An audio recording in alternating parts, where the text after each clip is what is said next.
us at the World Athletics Championships in Tokyo, Japan.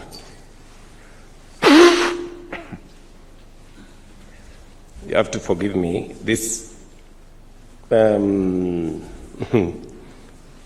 a very emotional moment. I don't know why. And I must say congratulations to you people. Tuwapigie makofi hao. You carried our flag with pride and brought great honor to Kenya, once again proving that we are a nation of champions. It is not an easy feat to achieve. Out of 198 countries, Kenya finished second overall with 11 medals, 7 gold, 2 silver, and 2 bronze. To be the second best in the whole world out of 198 countries is no mean achievement. This is an achievement we celebrate with pride, but more importantly, one that we must emulate as a nation in every other thing that we do. Like our athletes, we do not settle for average. We aspire for excellence.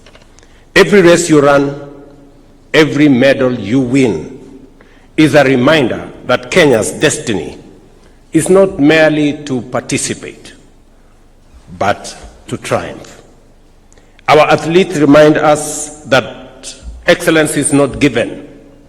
It is earned through sacrifice, discipline, hard work, and courage. The world expects Kenya to lead, not to follow.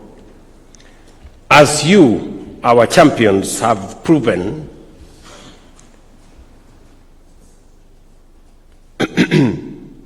greatness is our heritage.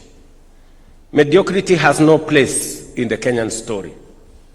Just as you train for gold, Kenya must train for excellence in every field, in education, in health, in development, in innovation, and in leadership. Average does not raise a flag. Average does not unite a nation. Greatness and excellence does. You carry more than medals. You carry the proof that Kenya can be, and indeed are, a great nation. Before you left for these games, one evening here, you shared with me some of your concerns and requests. I pledged that I will consider the issues you had raised with me, and among the immediate actions that we have taken was to ensure that your foreign allowances were enhanced and fully paid as you traveled. I think you can confirm that.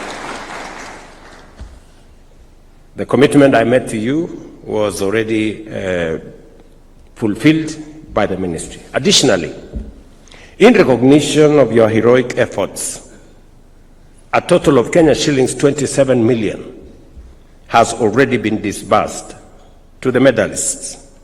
3 million for each gold medalist, 2 million for each silver, and 1 million for each bronze medalist, in line with my directive when you left here.